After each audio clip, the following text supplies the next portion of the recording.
sobre ego, egoísmo e suas raízes Svamijitananda. Um médico não pode tratar e curar uma doença se não souber sua etiologia ou causa. Todos os mestres espirituais dizem que o ego tem um significado etiológico.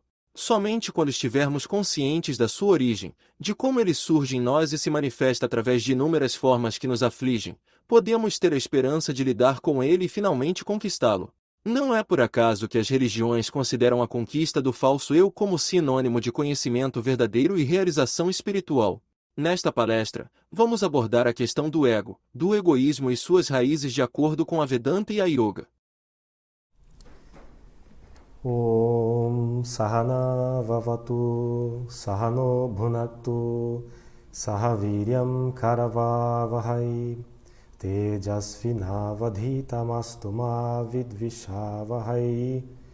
Om Shanti Shanti Shanti. Om Shanno Mitrasham Varunaha Shanno Bhavat Varyama Shanna Indro Brihaspatihi Shanno Vishnurukramaha. Namo Brahmane Namaste Vayu Tvameva Pratyaksham Brahmasi Tvameva Pratyaksham Brahma Vadishyami Ritam Vadishyami Satyam Vadishyami Tammam Avatu Tadvaktaram Avatu Avatumam Avatu Vaktaram. Om Shanti Shanti Shanti. Om Tachamyora Vrinimahe Gatum Yagyaya Gatum Yagyapataye Daivi Swastirastunaha Swastirmanushebhyaha Urdvam Jigatu Besajam Shanno Astudvipade Samchatuspade. Om Shanti Shanti Shanti. Om Badram Karnebi Shrunuyama Deva Badram Pashe Maksavirya Jatra Sthirairangai Stustuvagum Swastanubihi Vyashema Deva Hitam Yadayuhu Swastina Indro Vrirasrava Swastina Pusha Vishvaveda Swastina Starkshu Arishtanemihi Swastino Brihaspatir Dadhatu. Om Shanti Shanti Shanti. Om Madhuvata Ritayate Madhuksharanti Sindavaha Madhvirna Santoshadihi Madhunakta Mutoshasi Madhumatpartivagun Rajaha Madhudhyaurastu Nafpita Madhumano Vanaspatir Madhumagum Astu Suryaha Madhvirgavo Bhavantunaha. Om Shanti Shanti Shanti. Om Purnamada Purnamidam Purnat Purnamudachyate Purnasya Purnamadaya Purnameva Vashishyate. Om Shanti Shanti Shanti.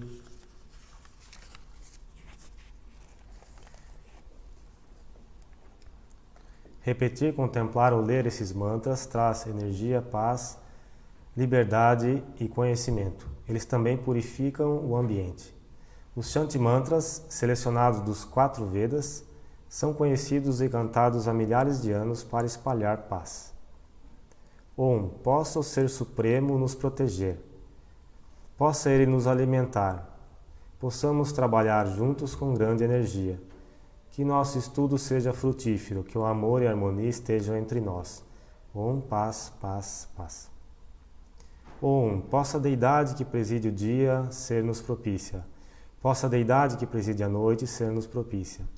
Possam os deuses de força e intelecto ser-nos propícios. Que o Senhor onipresente nos seja propício. Adoração a Brahma, o controlador das atividades.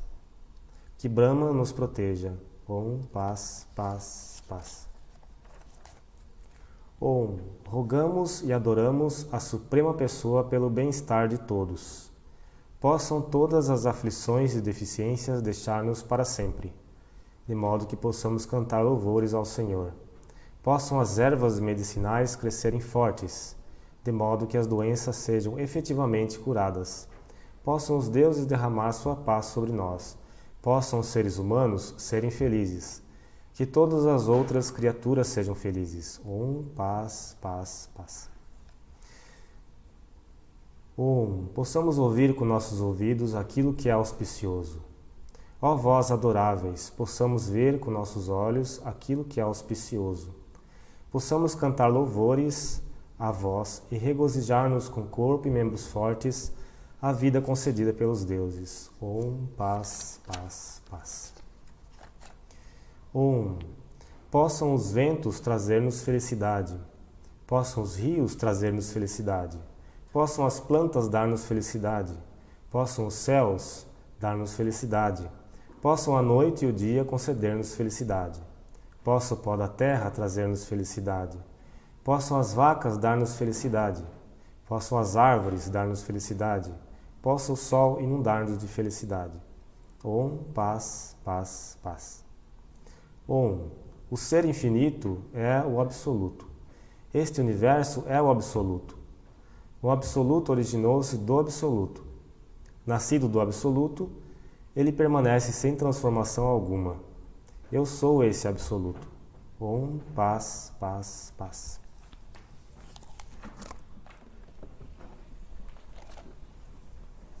Boa tarde a todos. Vamos falar hoje a respeito de um assunto que é um pouco recorrente em maioria das religiões. Na verdade, quando se entra no assunto de prática espiritual, esse assunto é muito importante, porque a maior parte dos nossos sofrimentos, se não todos eles, são causados pelo problema do ego. O ego em nós é, na verdade, um problema que afeta toda a nossa vida. Esse é um problema que não é um problema só nosso, que não é um problema que, além de ser nosso, ele também afeta todos que estão ao nosso redor. Então é um problema nosso e dos outros, o nosso ego. O que esse ego faz? Esse ego, primeiro de tudo, ele faz com que a gente tenha uma visão distorcida. Uma visão distorcida a respeito do universo, primeiro, e uma visão distorcida a respeito de nós mesmos. Essa visão distorcida a respeito de nós mesmos, do universo, tem algumas consequências. Primeiro, faz com que a gente tome decisões erradas. Depois, faz com que a gente tenha vários tipos de dúvidas, vários tipos de medo, vários tipos de ansiedade. E tudo isso é causado por uma única causa, que é o nosso ego. Por isso que as Escrituras comparam o nosso ego como se fosse a raiz de uma grande árvore. Então, suponha que existe uma grande árvore, que no sânscrito ele chama essa árvore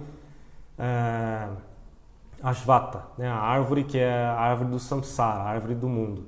A raiz dessa grande árvore é o nosso ego, porque é ele que causa todos os problemas, é ele que causa tudo que nos afeta. Então, aqui nós vamos discutir a respeito justamente disso. O que é o ego, o que é o egoísmo, quais são as raízes do ego e do egoísmo, e o que isso tem a ver com a nossa vida espiritual. O conhecimento desse assunto, o que tem a ver com a nossa vida espiritual. A primeira coisa, quando a gente fala a respeito de vida espiritual, surgem muitas dúvidas. O que é realmente uma vida espiritual? Vários santos falam, tentam abordar, definir o que é a vida espiritual. E nós temos dúvidas. O que é uma vida espiritual? Significa eu frequentar um lugar, começar uma série de práticas, ou conhecer certas pessoas, certos lugares? Isso é o começo da minha vida espiritual? Então, o que é em realidade? É claro que os santos definem vida espiritual a partir do momento que você tem uma experiência espiritual. Aí você passa a viver uma vida espiritual realmente. E Swami Brahmananda dizia que a vida espiritual só começa depois do Samadhi. Mas ele está falando de um nível muito alto, um nível dele. Agora, o que é uma vida espiritual, de forma geral, é quando nós começamos a atacar, quando nós começamos a abordar justamente a questão do nosso ego. O que é o nosso ego, tentar entender o nosso ego e, principalmente, tentar diminuir o ego.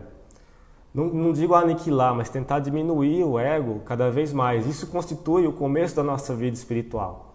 O Swami Vijayananda batia muito nessa tecla nas palestras dele.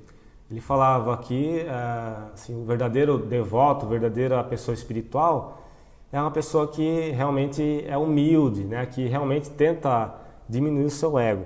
Então ele tocava muito nessa tecla. Swami Ranganatananda foi um grande Swami. Ele costumava perguntar para os discípulos, para os devotos, né? Ele falava: você está se tornando uma pessoa mais espiritual? E ele fazia uma segunda pergunta: você é capaz de sentir pelos outros?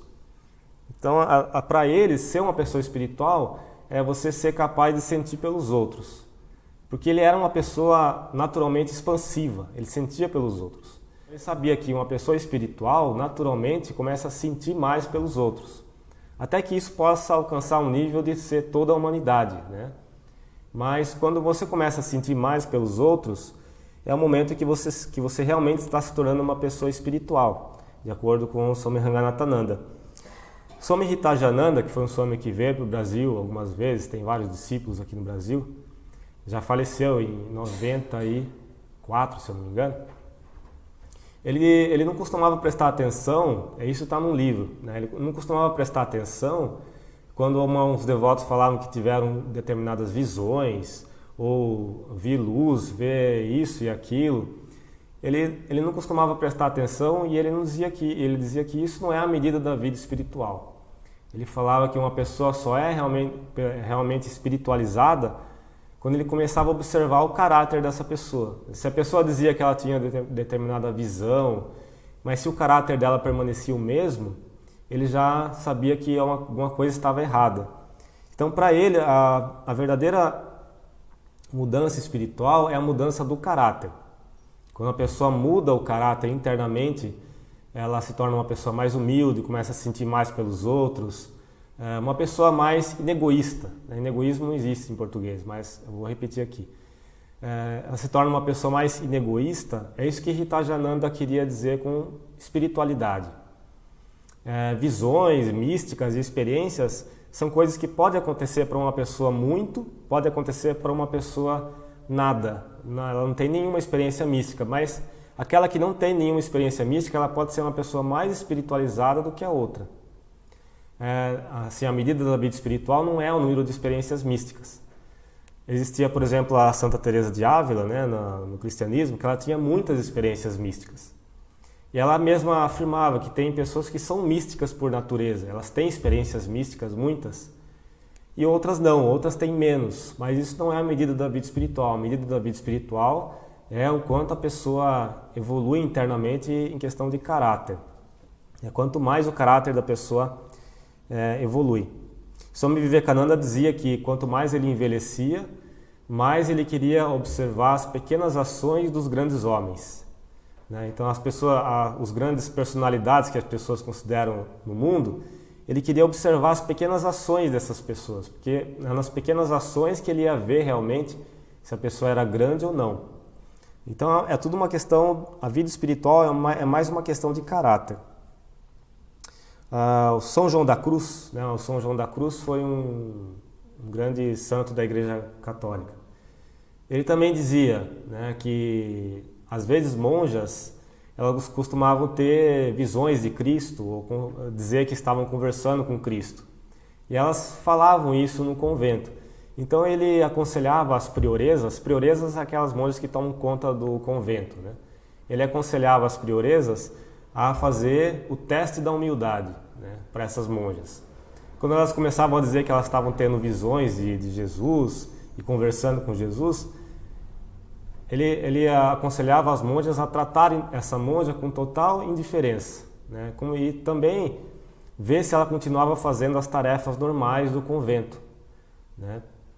Então esse era o teste de humildade. Se ela passasse nesse teste de humildade, aí sim eles iam realmente ver se ela realmente estava tendo essa experiência e de que maneira, Mas ela tinha que passar por esse teste de humildade. Então, da mesma maneira que a gente tem a nossa mente, de forma instintiva a gente sabe que a gente tem a mente. E a gente tem consciência também de forma instintiva que a gente sabe, porque a gente sabe que a gente existe. Então, consciência, antes de tudo, é um sentimento de existência. Sat, ou seja, você ter certeza de que você existe. Isso é consciência. Se uma pessoa fala para você que você não existe, você pode dizer, não, mas eu sei que eu existo. Ninguém pode tirar esse sentimento de você. porque isso está na base do seu próprio ser, né? Esse sentimento de que você existe. Isso faz parte da sua natureza divina, né? Esse sentimento de existência, que na verdade a gente tem que expandir até chegar no todo. Mas intrinsecamente a gente sabe que a gente existe, a gente tem isso dentro de nós. Além desse sentimento de existência e esse sentimento da mente, que nós temos uma mente, que nós temos cognição, que nós entendemos, que nós fazemos, tem um outro fator em nós que nós sabemos instintivamente que a gente tem, que é o ego, né? A gente sabe que a gente tem o ego, esse sentimento de que eu sou alguma coisa, de que eu faço isso, que eu faço aquilo, eu posso controlar isso, eu não posso controlar aquilo. Então nós sabemos instintivamente que nós temos o ego e naturalmente que a vida na Terra seria impossível se a gente não tivesse o ego, né? Porque o ego, nós dependemos do ego para fazer tudo, para agir, para se manifestar no mundo de uma forma geral, né? Nós dependemos do ego. Mas o que a maioria de nós é inconsciente, né? Do que nós não temos consciência, é o poder que o ego tem sobre nós, né? A maneira como ele nos controla, né? Porque o ego, na verdade, é um grande poder. E ele nos controla de uma forma que nós não temos consciência disso. Então é como se nós caíssemos sempre na armadilha do ego, sem ter consciência disso. Quanto mais espiritualizada a pessoa se torna, mais ela percebe claramente como ocorre essa armadilha do ego. E quão intrincado isso é, né? Como o ego se manifesta na nossa vida de forma intrincada, sem a gente perceber. Ele se manifesta de diversas maneiras. O M. Mahendranath Gupta, né, que é um dos principais discípulos de Ramakrishna, certo dia ele estava pensando um assunto e ele entrou num raciocínio e ele viu que o ego dele começou a se manifestar e imediatamente ele se repreendeu. Ele falou: ó mente, depois de ter conhecido uma encarnação divina, ter convivido com ela, de ter passado por várias experiências, ainda assim, ó mente, você me engana de diversas maneiras. Essa foi a afirmação dele. Porque o ego é assim, né? O ego ele nos engana de diversas maneiras. A gente acha que a gente está livre dele, mas ele está ali, todo momento, de forma mascarada. E a gente sabe na Vedanta o que é Maya, né? Qual é a definição de Maya? Maya é um grande poder, né? Um poder que tem duas fases, ou dois principais elementos, né? Esse poder, esse grande poder de Maya. Um primeiro elemento desse grande poder é o poder de encobertar a verdadeira realidade das coisas, encobertar a verdade das coisas. Então, embora a Vedanta afirme que existe uma verdade intrínseca em tudo, né, em todo o universo, e essa verdade está em todas as partes, até dentro de nós mesmos, existe um poder que esconde isso de nós, né? Ele esconde, ele literalmente tira isso da nossa vista.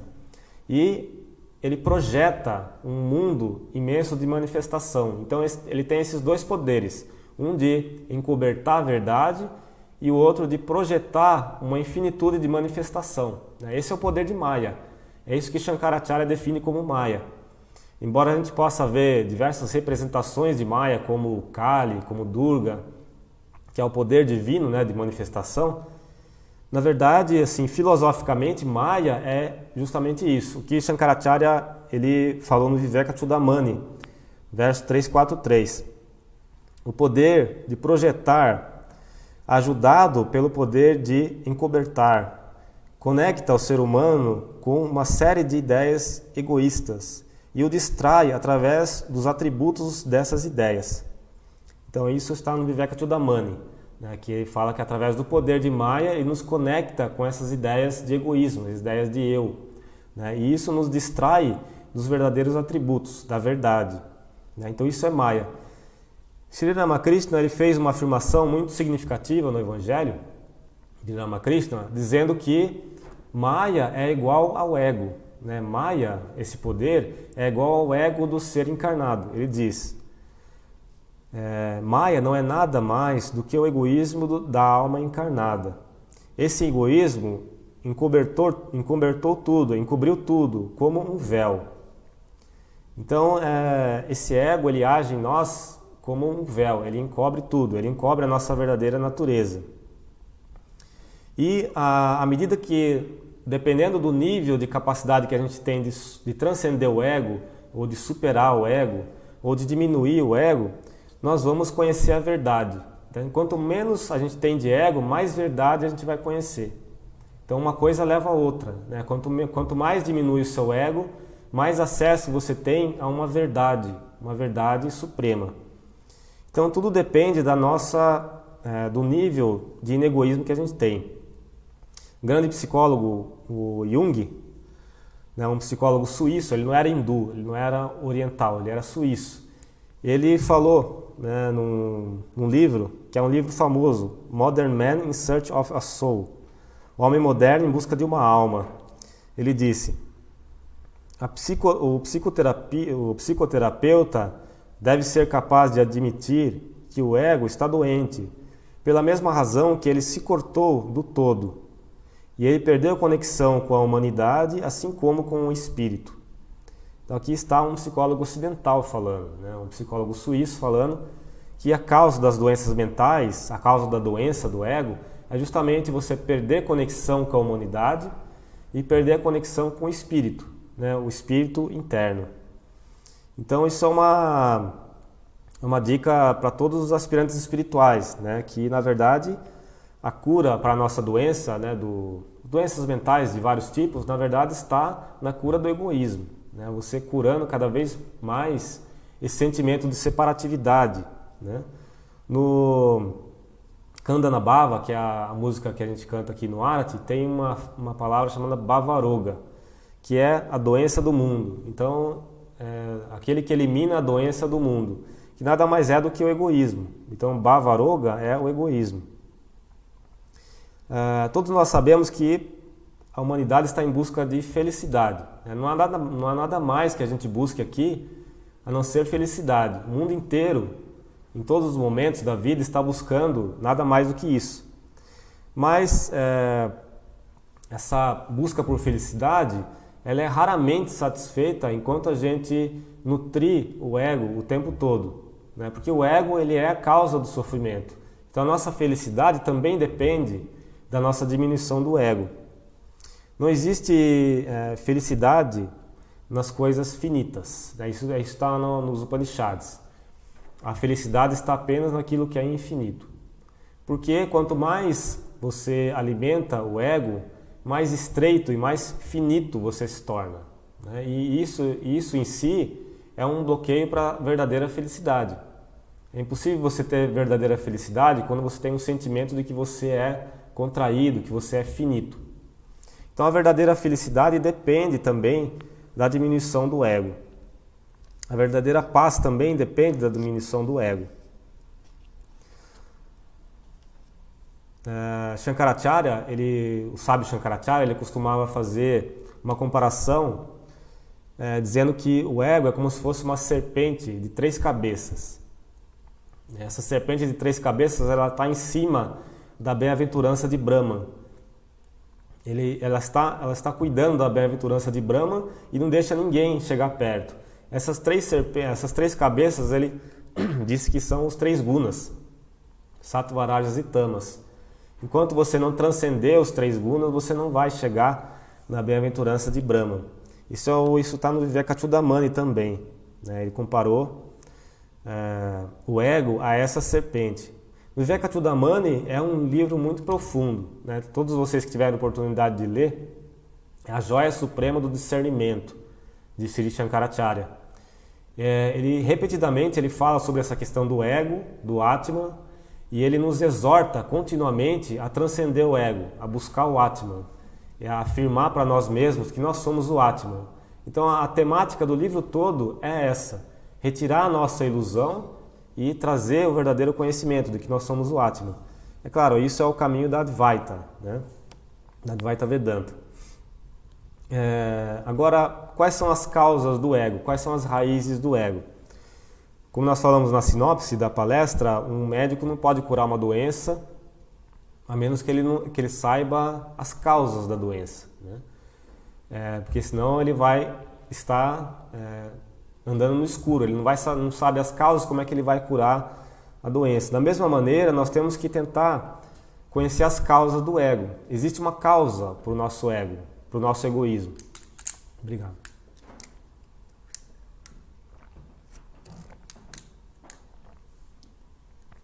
Existe uma causa para o nosso egoísmo e ele assume formas muito sutis às vezes.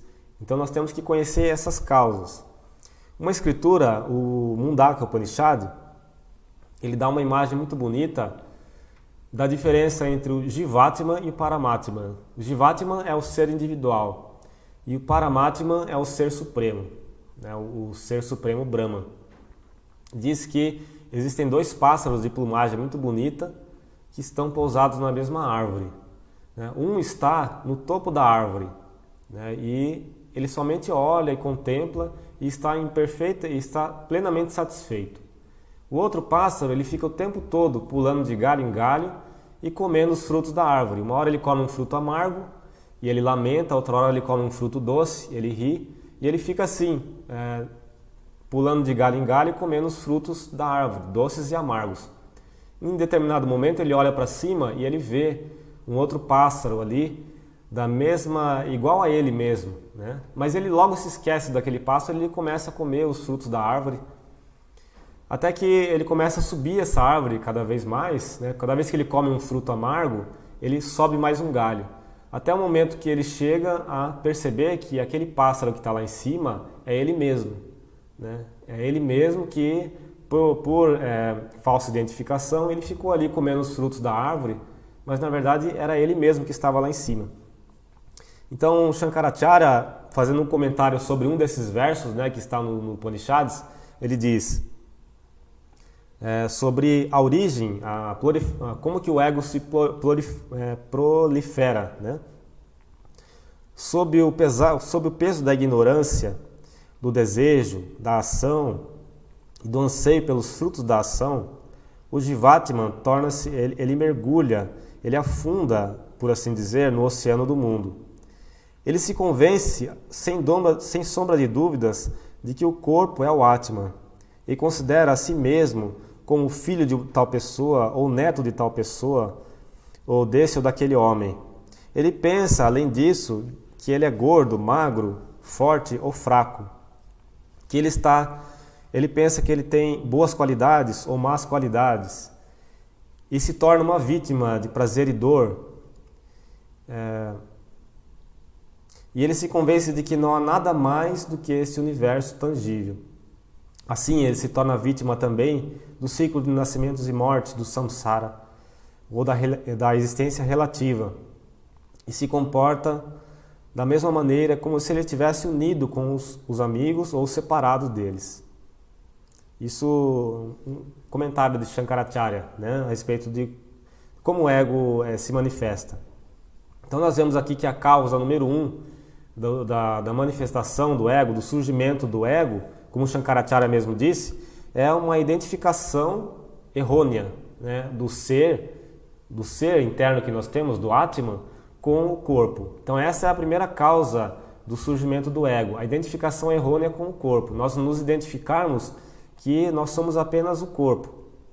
Então essa identificação que é falsa, né, é a causa primordial dos nossos sofrimentos, angústias, medos, né, principalmente o medo da morte. A falsa identificação com o corpo é a causa principal do medo da morte. Além disso, assim, lado a lado com essa identificação com o corpo, surge naturalmente a identificação com a mente, que é a identificação com os sentimentos, a identificação com a inteligência, que é um instrumento, né? E essa identificação faz com que o ego surja e causa um eclipse, né, na nossa verdadeira natureza. Esse surgimento dessa primeira identificação, né, essa identificação com o corpo. Sri Ramakrishna dá uma ilustração para clarificar essa nossa noção do ego, né? Ele fala: existe fogo na lareira, portanto, o arroz e os vegetais e as batatas e outros vegetais pulam na panela. Eles pulam como se estivessem dizendo: nós estamos aqui, nós estamos pulando. Esse corpo é como a panela. A mente e a inteligência são como a água. Os objetos dos sentidos são o arroz, a batata e outros vegetais. E a consciência do eu, identificada com os sentidos, diz: eu estou pulando, estou pulando. E Satchidananda, o Ser Supremo, é o fogo. Então nós vemos que aqui a coisa básica, né, é a panela. A panela é o corpo. A primeira identificação. Os objetos dos sentidos são como os legumes que estão pulando na panela. A mente, a inteligência é como a água. A água se mistura, né, com os vegetais, ela está ali também pulando. Então a nossa mente continuamente fica pulando junto com os órgãos sensoriais, os objetos dos sentidos. É claro, tendo como base o corpo, né, a identificação com o corpo. E nós vemos também que nessa imagem que Ramakrishna dá, ele dá a do Brahma como sendo fogo, né? Então o que a gente vê tudo ali, a gente vê a panela, a gente vê os legumes, a água, mas o que a gente não vê? Né? A gente não vê o fogo, porque o fogo está embaixo. Então o Ramakrishna ele era muito hábil em dar ilustrações que realmente eram magníficas assim, para mostrar, né, que a gente vê tudo, mas não vê o fogo, né? A gente não vê Brahman. Embora seja Brahman, embora seja o fogo que faça tudo se movimentar, né, basta a gente desligar o fogo do fogão que as batatas vão ficar ali paradas, né? A água também vai parar. Da mesma maneira, Brahman é o que dá suporte a tudo, ao nosso ser, à nossa mente, à nossa inteligência, ao nosso corpo. Se você tirar Brahman, não sobra nada, né? Sobra apenas matéria inerte, ali parada. Então Brahman é o que dá a consciência. Mas nós achamos que nós somos como as batatas, né? Nós estamos pulando, justamente pelo sentimento do ego, né? O ego que faz a gente achar isso. Quando a gente fala ego, nas escrituras hindus, elas falam de ahamkara. Ahamkara é ego. Agora, quando a gente traduz ahamkara, a gente traduz como ego, egoísmo, o sentimento de eu, consciência de eu, mas na verdade nenhuma dessas traduções que a gente dá é equivalente a ahamkara. Isso acontece muitas vezes nas traduções do sânscrito para o inglês ou português. Se perde muito do significado.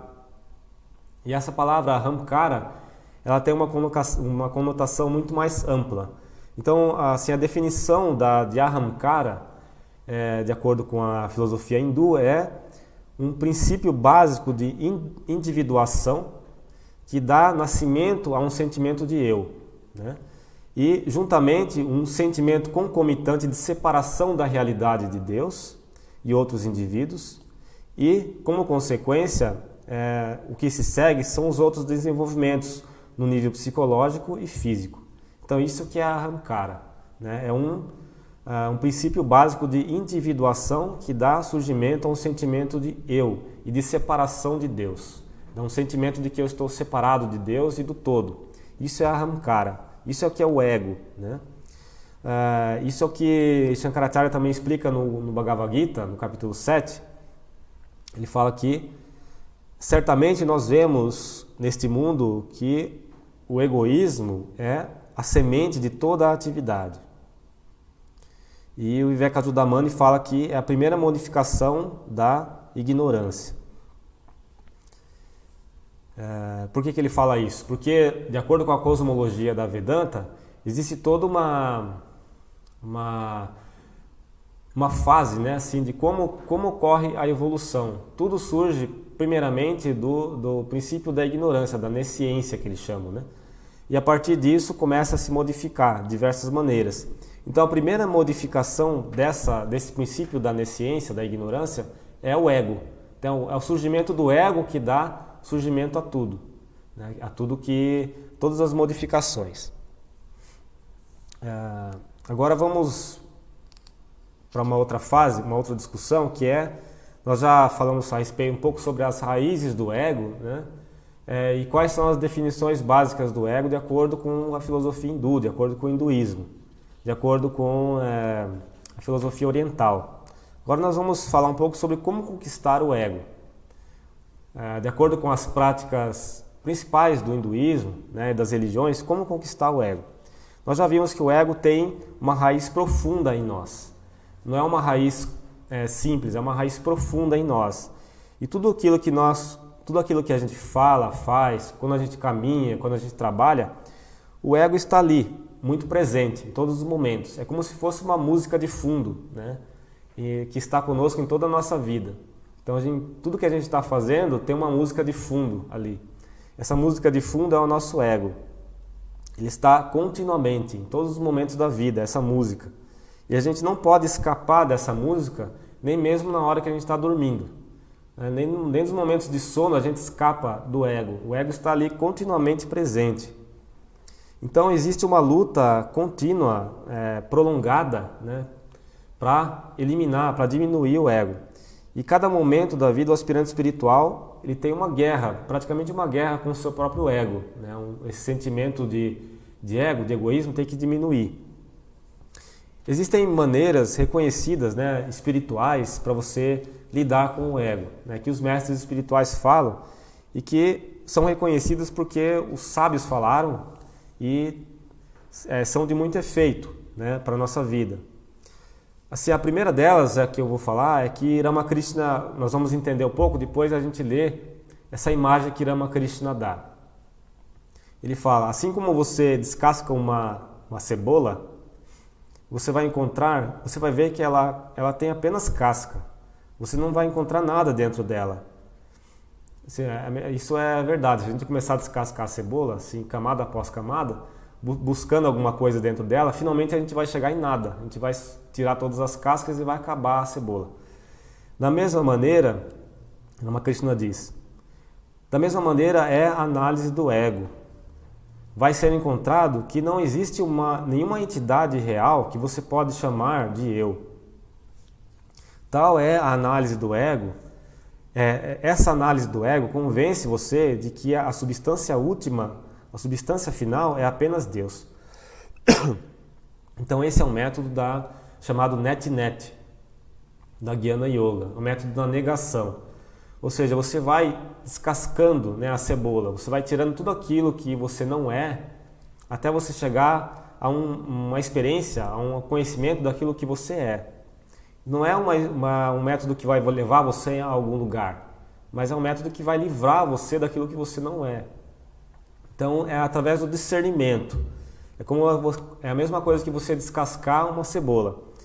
Então a primeira coisa que você tem que discernir nesse método é que eu não sou o corpo, né? Eu não sou o corpo, eu não sou esse ego. Você começa discernindo da seguinte maneira: será que eu sou as mãos, os pés, a carne, o osso, os músculos? Né? Discernindo dessa maneira. Shankaracharya dá esse método no Vivekachudamani também. Você começa a fazer esse questionamento: será que eu sou isso? E finalmente, depois de muito discernimento, você vai chegar a uma convicção dentro de você de que você não é isso. Essa convicção vem para a pessoa que tem um discernimento forte e pratica isso continuamente. Vem essa convicção. Isso faz ele perceber intuitivamente de que ele não é o corpo. Mas ele não continua, ele continua com essa prática, né? Essa prática do Net-Net vai continuando através de diversas camadas. A segunda coisa que ele tem que se desidentificar é com a mente. Ele tem que analisar a mente cada vez mais e ver que ele não é a inteligência, que ele não é os instintos, ele não é as emoções. Assim ele vai tirando cada vez mais as cascas da cebola. E o ego, dessa maneira ele vai entrando em níveis mais profundos de prática. Essa é a prática básica da Jnana Yoga. É uma prática muito difícil para poucos, eu diria assim, porque exige uma força de discernimento muito grande e a pessoa não pode voltar atrás, ela tem que continuar. Então a pessoa que é realmente forte espiritualmente pode praticar isso. Uma outra... e à medida que ela vai chegando a níveis mais profundos, ela vai tendo convicções mais profundas, até ela chegar a uma experiência final de Brahman, né? A experiência de que eu não sou o corpo, eu não sou a mente, eu sou Brahman. Né? É um outro tipo de identificação. Então esse é os Upanishads falam sobre esse tipo de método, né? Sobre esse método, você se separar do seu ego. Então você deve praticar esse tipo de discernimento. Isso não se aplica apenas a você discernir a respeito do seu corpo e mente, mas você discernir também a respeito dos estados de consciência. Por exemplo, você entrar no discernimento de que esse estado de vigília, né, esse estado de acordado que nós estamos, e o estado de sono, o estado que a gente está dormindo, na verdade eles são formados na mesma base, ambos são irreais. Tanto o estado de vigília quanto o estado de sono, em última análise, são irreais. Essa é a conclusão que se chega. E tem diversos métodos para chegar a essa conclusão. E tem uma outra abordagem que é através das 5 camadas, né, das koshas, né, que as escrituras falam. Annamaya kosha, Manomaya kosha, Pranomaya kosha. Até você vai transcendendo as diferentes camadas, como se você estivesse descascando a cebola, até você chegar na sua verdadeira essência. Isso está abordado no Taittiriya Upanishad, no Katha Upanishad. Eles abordam esse tipo de prática, né, para você eliminar o seu ego, para você diminuir o seu ego. Não é só diminuir, na verdade, nesse caso é você eliminar, você chegar num diferente estado de consciência. Mas na verdade, esse método, nós temos que admitir, é extremamente difícil, porque é um método da Jnana Yoga. Quem pode praticar isso é uma pessoa que tem um poder penetrativo, né, intelectual, discernimento muito grande. Além disso, ele tem que ter certas qualificações, né? A primeira delas, e mais básica, é que ele tem que estar completamente livre de qualquer tipo de apego aos objetos sensoriais, antes de começar esse tipo de prática. Então nós vemos que esse é um método difícil. Outro método de abordar o ego, nós já começamos com um método mais difícil. O outro método é você dilatar o ego, você expandir o ego cada vez mais. De que maneira? Você expandir o seu sentimento de personalidade individual e fazer com que isso abranja todo o universo, abranja toda a humanidade. Né? E é o que Ranganatananda dizia, sentir pelos outros. Né? Você não se contentar a ser contraído, né? Não se contraia, se expanda cada vez mais. É isso que Vivekananda dizia. Né? Vivekananda era muito expansivo. Tudo que ele falava era na forma de expansão, na forma de unidade, na forma universal. Vivekananda tinha um poder muito grande de levar um assunto num nível muito individual e contextualizado para um nível universal. Qualquer assunto que ele pegava, ele levava de um nível contextualizado para um nível universal. Era sempre assim, em todas as palestras dele, porque ele estava nesse nível universal. Ele não conseguia pensar como nós pensamos, em nível individual, em nível de mundo, em nível contraído. Ele pensava em nível universal, a mente dele estava num nível diferente, assim como Ramakrishna. Ele dizia que contração é morte e expansão é vida. Então nós temos que expandir cada vez mais, né, até abranger todo o cosmos. Nós não podemos ficar presos com a ideia de que nós somos finitos. Tem um verso de Shankaracharya, Nirvana Shatakam, Nirvana Satkam, a tradução em inglês é: eu não tenho forma, eu sou o eu todo pervasivo. Em todas as partes eu existo, e estou além dos sentidos. Eu não tenho nem salvação, nem nada a ser conhecido, pois eu sou a bem-aventurança eterna e a consciência. Eu sou ele, Shivoham. E os Upanishads, o Isha Upanishad, um dos versos, ele fala que o homem sábio é aquele que vê todos os seres no Ser Supremo e o Ser Supremo em todos os seres. Por essa razão, ele não odeia a ninguém. Então isso é um dos primeiros versos do Isha Upanishad, né, que o verdadeiro sábio vê unidade em tudo. Ele vê o Ser Supremo em todos os seres e todos os seres no Ser Supremo. Ou seja, ele vê a unidade em tudo. E por essa razão, ele não odeia ninguém. Então, um dos caminhos também para chegar a essa unidade é você não odiar ninguém.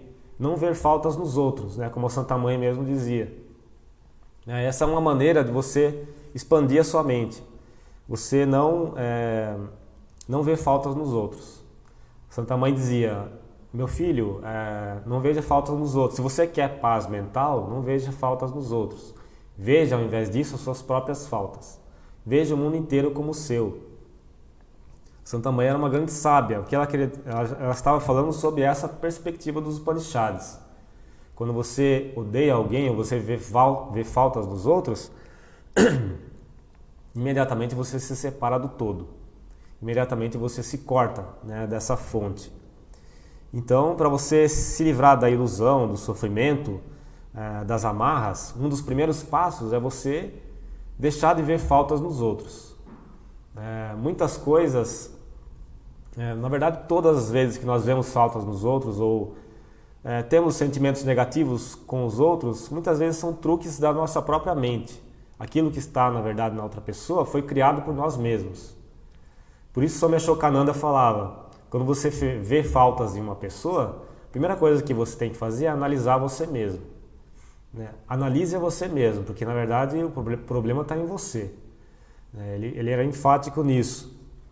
E é porque um verdadeiro santo, como o Ramakrishna, como a Santa Mãe, eles nunca viam falta, porque eles viam a unidade em tudo. Eles viam que era o próprio Deus que estava caminhando em tudo.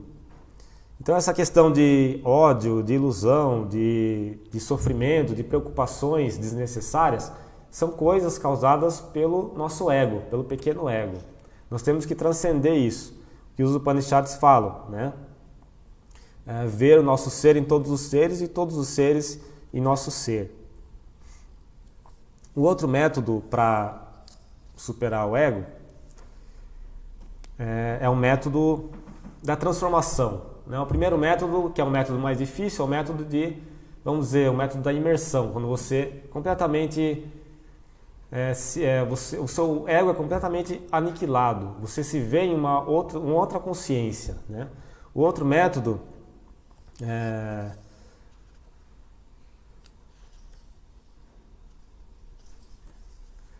o método da expansão, né, que nós acabamos de falar. Agora nós vamos falar o método da transformação.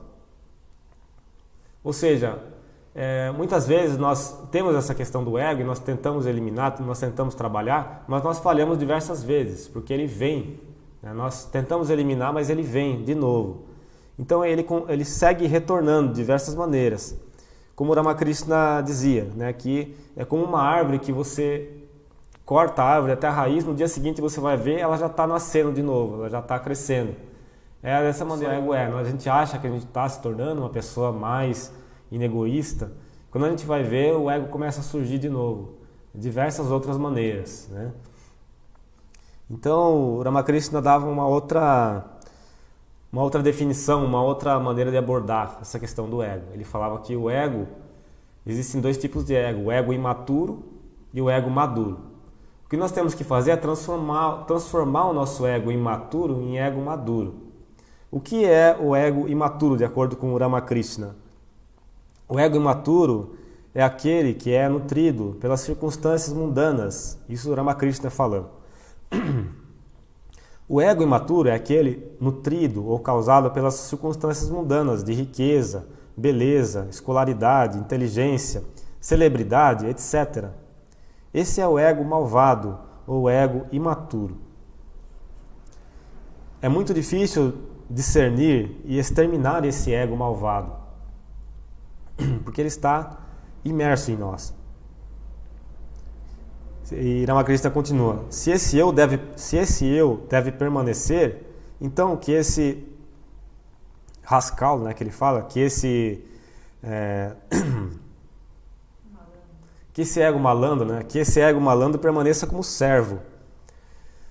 Nós devemos tentar praticar a atitude de servo, uma atitude de Deus, uma atitude para com Deus, em que nós consideramos Deus como mestre e nós como servos. Dessa maneira nós transmutamos o nosso ego de imaturo para maduro. Uma outra maneira de transmutar o ego é quando você considera o Deus como pai ou como mãe, né? Deus é minha mãe, ou Deus é meu pai. Dessa maneira você se considera como uma criança, né? Eu sou uma pequena criança e Deus é minha mãe. É uma outra maneira também de você transmutar o seu ego, né? Esse é um ego de um devoto. E Ramakrishna dizia que esse ego não pode ser chamado de ego, porque ele não causa aprisionamento. O outro tipo de ego é o ego que nós temos por causa das circunstâncias da vida, riqueza e outras coisas. Esse tipo de ego causa aprisionamento. né? Ele nos prende cada vez mais. Mas o ego do devoto, o ego da criança, o ego da criança para com a mãe, é o ego maduro. Então nós temos que fazer essa transmutação de ego em nós. Já que a gente não consegue vencer o ego mesmo, que ele seja transformado no ego do devoto, ou no ego do servo, no ego da criança. Não existe uma atitude mais fácil de se praticar como a atitude de uma criança, né? Uma criança para com a mãe. Basta você considerar Deus como a sua mãe, como a gente tem a experiência da mãe terrena, né? Considera Deus como a sua própria mãe, mas de uma forma mais intensa. Porque a mãe, ela dá a luz a esse nascimento, mas Deus é aquele que deu a luz à sua própria alma e que mantém você em todos os momentos. Então Deus é a sua verdadeira mãe. E se você considerar-se como uma pequena criança, né, você vai transmutar o seu ego. Ramakrishna dizia que é a pedra filosofal, né, de transmutação do ego. Quando você se considera como uma criança, quando você se considera como um devoto, como um servo, né? Se você for um aspirante realmente sincero, né, você vai conseguir fazer essa transmutação. O último método para terminar, o método para abordar o ego, né, para lidar com o ego como um todo, é o que é chamado o método de não eu, mas tu, como o Ramakrishna falava, o método da autoentrega. Quando você pratica a verdadeira autoentrega. Porque nós temos um sentimento muito forte em nós de fazedor, né? No sentimento de que nós estamos fazendo, eu sou responsável por tudo, tudo está sobre meus ombros. Esse sentimento de fazedor, né, nos causa um outro sentimento de que nós somos indispensáveis. Eu sou indispensável, sem mim esse mundo não pode girar. Esse sentimento de que nós somos pessoas muito importantes. Então, isso é uma coisa causada pelo ego. Nós temos que discernir primeiro, antes de tudo, que antes da gente nascer, o mundo existia da mesma maneira. Quando a gente for embora, ele vai continuar existindo da mesma maneira. Então, nós não somos tão indispensáveis assim. Nosso sentimento de ser indispensável, na verdade, é uma ilusão, uma coisa do ego. E conforme nós analisamos isso, nós começamos a perceber a nossa insignificância no todo, né? Nossa insignificância no todo, mas na verdade nós temos que transcender esse sentimento também, esse sentimento de insignificância, para se identificar com outra coisa. O sábio Sri Ramana Maharshi, ele fez a comparação do ego com uma imagem de pedra que foi talhada num pilar de concreto. Então parece que a imagem está segurando o pilar de concreto, né? Mas na verdade o pilar está se sustentando por si mesmo, né? Não tem nada segurando o pilar. A imagem só foi talhada ali no pilar. O pilar ele tem a estrutura própria. Então o Ramana Maharshi dizia que as pessoas elas se consideram como se elas fossem essa imagem talhada segurando o pilar. Elas acham que o pilar elas precisam, sem elas segurarem o pilar não vai permanecer ali. Mas isso é uma ilusão. E Ramana Maharshi dizia que o ego não pode existir sem um poder que age por trás dele, né? Então o nosso ego não pode existir sem um poder que está agindo por trás dele. A maioria de nós não reconhece esse fato, então a gente age como se a gente fosse essa imagem talhada nesse pilar de concreto, né, que na verdade é uma grande ilusão. Nós vemos isso, por exemplo, no Bhagavad Gita, né, no campo de Kurukshetra. Arjuna estava lá todo desanimado, né, porque ele dizia que ele ia ter que lutar a batalha, que ele ia ter que vencer a batalha, que a batalha dependia dele, que ele não ia entrar porque ali estavam os parentes dele. E Sri Krishna, ele mostrou para Arjuna, num dos capítulos do Gita, ele deu para ele a visão de Vishvarupa, que é uma parte maravilhosa do Gita, que ele mostra para Arjuna a sua forma cósmica, né? E nessa forma cósmica, Arjuna viu que Krishna disse para Arjuna que todos esses que você viu, né, sua visão, já foram mortos por mim. Mim, ele estava falando dessa forma cósmica. Seja apenas um instrumento, ó Arjuna. Com isso, o ego de Arjuna foi completamente esmagado, porque ele viu que, na verdade, ele não estava fazendo nada. Quem estava fazendo tudo ali era Krishna. Krishna era que estava fazendo tudo e Arjuna era apenas um instrumento. Ele estava ali apenas com uma peça de xadrez para executar determinada função. E nesse momento o ego dele foi esmagado. É claro, ele teve a realização do Vishvarupa, né? Não é qualquer pessoa que tem essa realização do Vishvarupa. Essa é uma visão muito elevada, né? A visão do Vishvarupa. Sri Ramakrishna teve. Era uma encarnação divina. Mas a última fase, né? A última fase da vida espiritual, de todo aspirante espiritual, é a fase da autoentrega. Ou seja, quando a gente realmente se humilha, né, e a gente é capaz de se entregar à vontade divina, essa é uma das maneiras mais eficazes de eliminar o nosso ego. Né, quando nós somos realmente capazes de nos entregar, né, nas mãos desse poder superior. No capítulo 18 do Gita, um dos últimos versos do Gita, né, Shri Krishna diz para Arjuna: desistindo de todos os dharmas, tome refúgio apenas em mim. Eu vou livrar você de todos os pecados. Não se preocupe. É muito significativo que isso está no final do Gita. Porque depois de Krishna dar diversos conselhos para Arjuna, ao longo de 700 versos, dizer para Arjuna que ele tinha que fazer isso, que ele tinha que discernir dessa maneira, daquela maneira, no final ele fala isso: desista de todos os dharmas e tome refúgio apenas em mim. Eu vou livrar você de todos os pecados, não se preocupe. Então, uma encarnação divina falando para você: não se preocupe, né? Se entregue a mim. É exatamente o que nós temos que fazer também, né? Não se preocupar e se entregar apenas a Deus. E Sri Ramakrishna diz, eu vou terminar com isso, você pode tentar milhares de vezes, mas nada pode ser alcançado sem a graça divina. Uma pessoa pode ver Deus uma pessoa não pode ver Deus sem a graça dele. Seria uma coisa fácil receber a graça de Deus?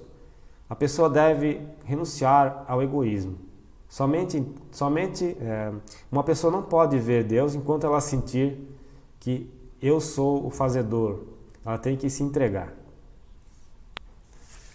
Boa tarde a todos. Namastê.